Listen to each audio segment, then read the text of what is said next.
This is someone who walked into office faced with multiple crises. Each one of them could sink the country.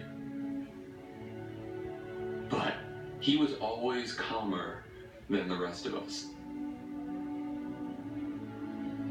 From his first days in office, the difficult choices he made as president would not only shape the country's future, but reveal the character of the man. This is an economy right now that can't find the bottom of bad news. Dire predictions. A once-in-a-century financial crisis. The 6 months surrounding January 2009 is the worst 6 months ever. Mr. President, millions of people are going to lose their jobs, financial systems locked up, and it could collapse. Tonight, a top GM executive warned, without help, the company will default. There is no plan B. As I looked around the room, there were so many brilliant people, but at the end of the day, there was only one man in that room who had to make the decision, and all eyes were on him. Everybody, Democrats, Republicans, do not rescue the automobile industry. The questions that the president asked again and again and again had to do with how many jobs would be lost. Whenever folks were arguing about numbers and politics, he was always the one who brought it back to people.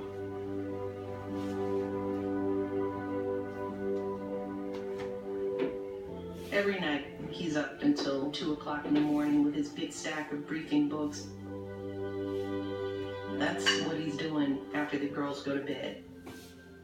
He does his homework, analyzing the issues, ensuring that he has prepared. He really didn't care about the politics. He weighed the politics like any politician would. But at the end of the day, he was always willing to lose in order to do the right thing. Always.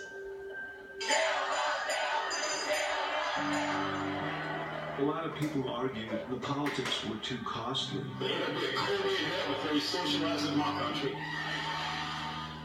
Rahm Emanuel came to him and said, you're going to have to pull the bill, because if you push this legislation, you will lose in 2012.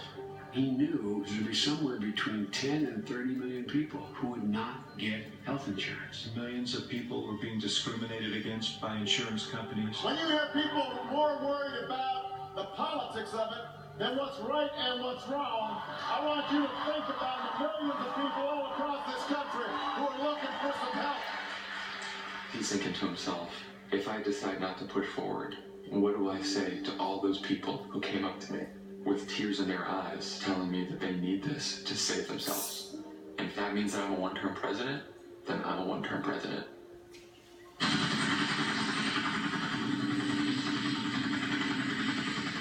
Nothing comes to the desk of the President of the United States unless it's almost impossible. And he has to figure it out. The most critical thing was he there? You never knew that for sure. The president turns to every principal in the room. What do you recommend I do? And they say, well, 49% chance he's there, 51. It's a close call, Mr. President. He said, all right, thank you. He said, I'll give you my decision in the morning. It dawned on me, he's all alone. This is his decision. If he was wrong, his presidency was done. Over.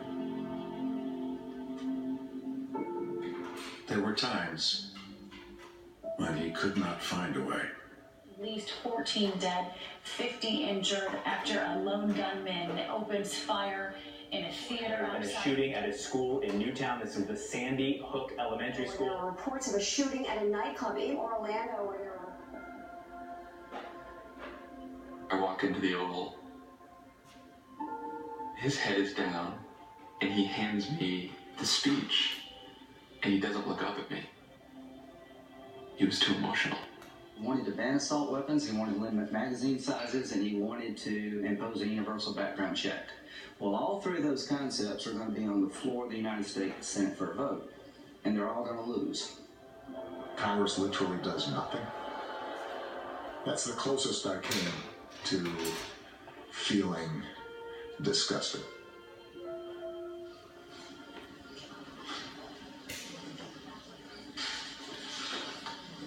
Every time I think about those kids, it gets me mad.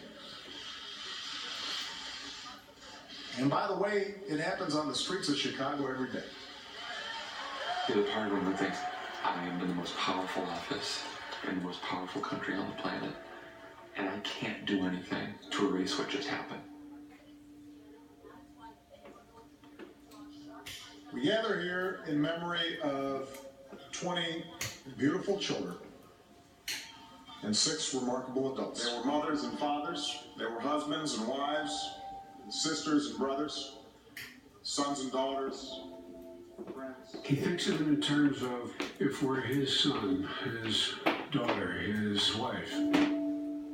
He actually feels the pain.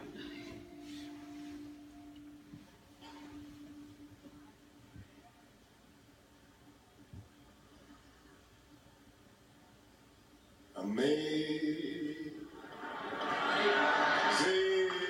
grace, how sweet the sound that When we were lost, he asked us to believe and try to see ourselves in one another.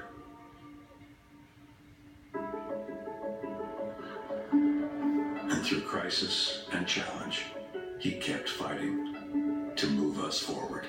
There's a temperament associated with being president that he uniquely has. Eyes always fixed on long-term successes. Americans don't have to worry about insurance companies discriminating against them if they have a pre-existing condition.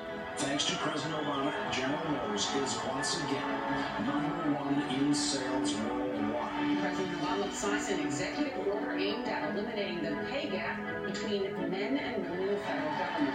America deserves equal pay for equal work. Judge Sotomayor, are you prepared to take the oath?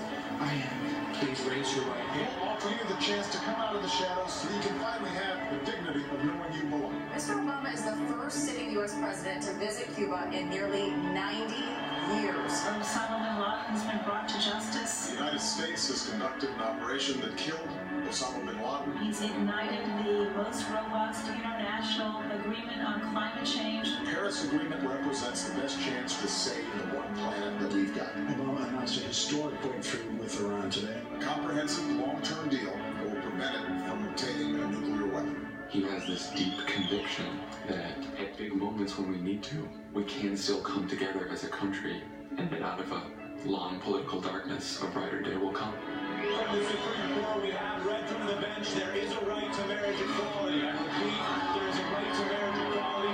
Today, we can say that we've made our union a little more perfect.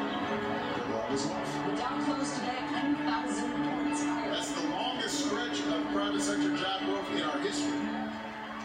The First Lady said it best. Being president has not changed who he is. It has revealed who he is. His core values, his principles, his temperament.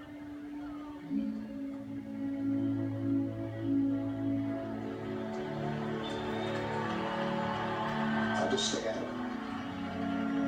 And I'm just going to keep on staying at it as long as I'm in this office.